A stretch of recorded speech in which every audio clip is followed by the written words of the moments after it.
تو اس کا نتیجہ کیا ہوا؟ وہ آ گیا، شہباز شریف آ گیا، اور آپ کے سامنے جو ملک کے اب حالات ہیں، آپ ساری قوم کے سامنے ہیں۔ میرا پوائنٹ یہ ہے آج کہ میں ابھی اناؤنسمنٹ جو کرنے لگا ہوں، اس سے پہلے میں صرف یہ پوچھنا چاہتا ہوں، کون ہے ذمہ دار اس کا؟ کیا کوئی اس کا جواب دے گا کہ اچھی بلی گورنمنٹ چلتے ہوئے اس کو گرا کے ان چوروں کو اوپر لے آئے ہیں؟ اور میرا اگلا سوال یہ ہے کہ اس کے بعد جو ہمارے اوپر سختیاں کی گئی، جو سوشل میڈیا پہ جو میڈیا جو ہماری حمایت کرتا تھا، کیسز کی میرے اوپر بارش ہو گئی، مجھے دہشت گردی کا کیس کروا دیا۔ 25 مئی کو پولیس نے جس طرح ہمارے اوپر ظلم کیا، اور جب ہم پولیس والوں سے پوچھتے تھے وہ کہتے جی ہمیں پیچھے سے آرڈر ہے۔ جس طرح کا ہمارے اوپر ظلم کیا گیا، میں سوال یہ پوچھتا ہوں کہ کیا ہم بھیڑ بکریاں ہیں؟ ہم کیڑے مکوڑے ہیں کہ آپ جب فیصلہ کریں پہلے اور میں نے آپ کے کانوں سے، جنرل باجوہ کے کانوں سے سنا کہ یہ کرپٹ ہے، اب آپ نے فیصلہ کیا کہ یہ ٹھیک ہو گئے ہیں، اور آپ نے فیصلہ کیا کہ جناب یہ آپ ملک کو ٹھیک کریں گے۔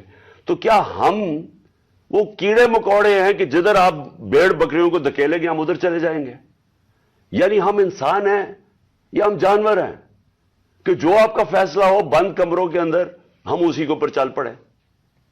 اور آپ کو جب نظر بھی آ رہا تھا کہ پاکستانی قوم ان کو ریجیکٹ کر رہی ہے، ہمیں تو ہمارے ساتھ میرا تو فائدہ کروا دیا، مجھے تو اللہ نے کبھی اتنی عزت دی نہیں جو اس کے بعد ملی ہے، لیکن ملک کو کدھر پہنچا دیا آج۔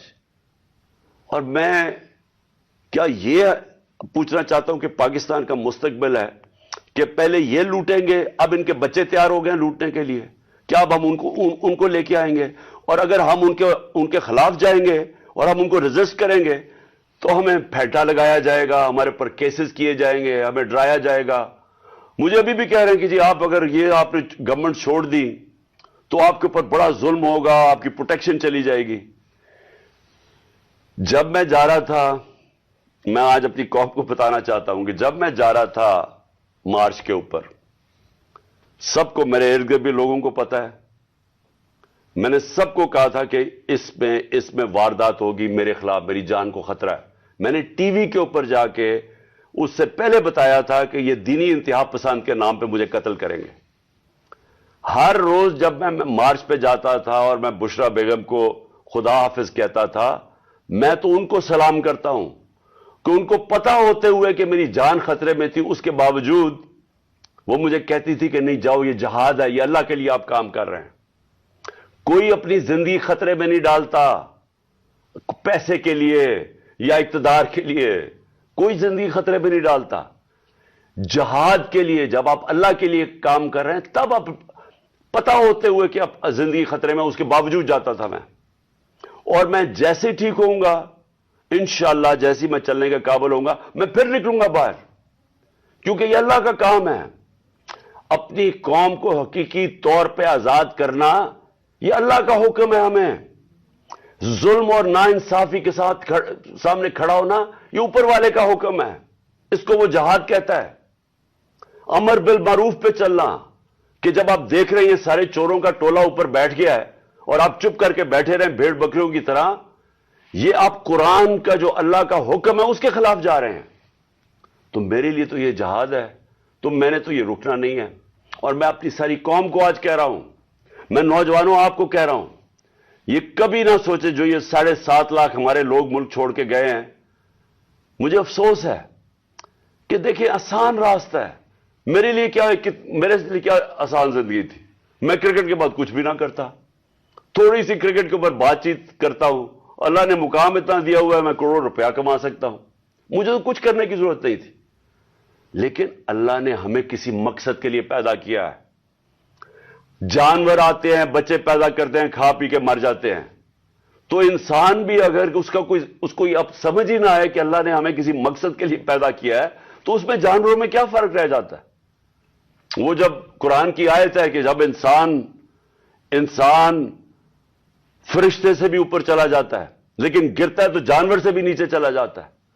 تو میں اپنی ساری قوم کو کہہ رہا ہوں کہ دیکھیں ہمارے سامنے اب 2 راستے ہیں، ہم ان چوروں کے ٹولوں کو مان لیں تو ہم اپنی تباہی کر رہے ہیں، اس ملک کا کوئی مستقبل نہیں ہے۔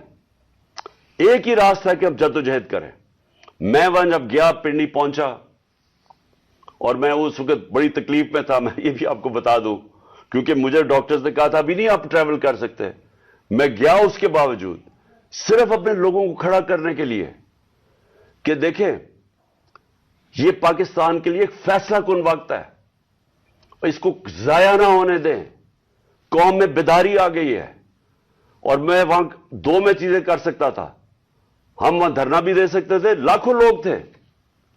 ہم وہاں اسلام آباد کے اوپر بھی جا سکتے تھے, اتنے لوگ تھے. ہم اسلام آباد میں خون خرابہ ہونا تھا وہاں, اور کئی دفعہ لوگ چاہتے ہیں کہ خون خرابہ ہو, لاشیں گریں, تاکہ وہ جناب وہ ان کی تحریک اور اٹھ جائے. میں یہ نہیں چاہتا تھا. میں نے ساری سٹرگل آئین اور قانون کے بیچ میں ہے, میں کبھی اس سے باہر نہیں نکلا.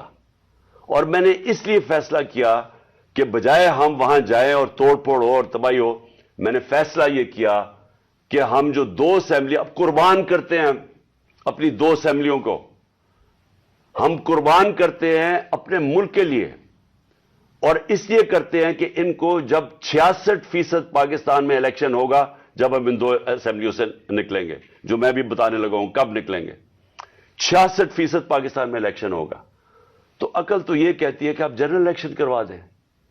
لیکن میں پھر سے کہتا ہوں یہ خوف زدہ ہیں, الیکشن ہارنے سے ڈرے ہوئے ہیں. ان کا کوئی پاکستان کا مقصد نہیں کہ پاکستان اوپر جا رہا ہے یا نیچے جا رہا ہے. ان کا مقصد ایک ہے, کیسے اپنا چوری کا پیسہ بچانا ہے انہوں نے, اور اس لیے یہ الیکشن نہیں کروائیں گے. اور اسی لیے ہم نے فیصلہ کیا کہ ہم الیکشن کروائیں گے. اور میں نے اپنے سارے وکیلوں سے پوچھ لیا, یہ کوشش بھی کریں گے الیکشن کمیشن کے ذریعے کہ یہ کسی طرح ڈیلے ہو جائے. آئین بالکل اجازت نہیں دیتا 90 دن کے آگے. ہم نے فیصلہ کیا ہے, اور میں بڑا شکر گزار ہوں اپنے دونوں چیف منسٹرز کا کہ انہوں نے بالکل میرے ساتھ چلے ہیں, میرا ساتھ دیا ہے. ہم نے فیصلہ یہ کیا ہے کہ ہم اگلے جمعے کو, آج ہے ہفتہ, اگلے جمعے کو ہم دونوں پختونخوا کی اسمبلی ڈیزالو کر دیں گے اور پنجاب کی اسمبلی ڈیزالو کر دیں گے, اور اس کے بعد ہم الیکشن کی تیاری کریں گے.